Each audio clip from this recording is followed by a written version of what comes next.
5 convicted killers are waiting to die: Eric Robert, Briley Piper, Charles Rhines, Donald Moeller, and Rodney Berget. Berget, alongside Robert, pled guilty to murdering South Dakota prison guard Ronald Johnson during an escape attempt from the state penitentiary in Sioux Falls in April of 2011. Berget was to face death in September this year, but the Supreme Court upheld his execution in August, pending in an appeal process. Robert will see his death next week. Piper, also on death row, took part in the brutal torture and murder of Chester Allen Pogue, who was 19 years old. His execution was scheduled for March of this year in Sioux Falls, but was put on hold to allow Piper time to pursue federal appeals. The killing took place in March of 2000 near Spearfish. On to Rhines. He's been on death row since 1993 for stabbing his former co-worker Donovan Schaefer to death in a Rapid City donut shop.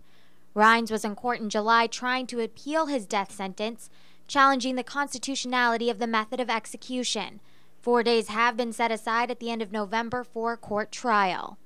And lastly, Moeller, the inmate who has been on death row the longest, will face execution this month.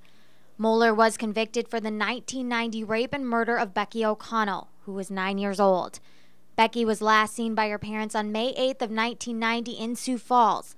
She left her home to buy candy at a nearby gas station and never returned. The morning after, 2 men found her body in a ditch in Lincoln County. Moeller had raped Becky and used a knife to make cuts all over her body. She died after Moeller slit her throat.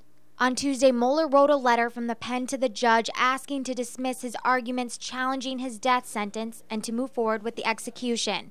The judge accepted. Moeller's execution is scheduled the week of October 28th.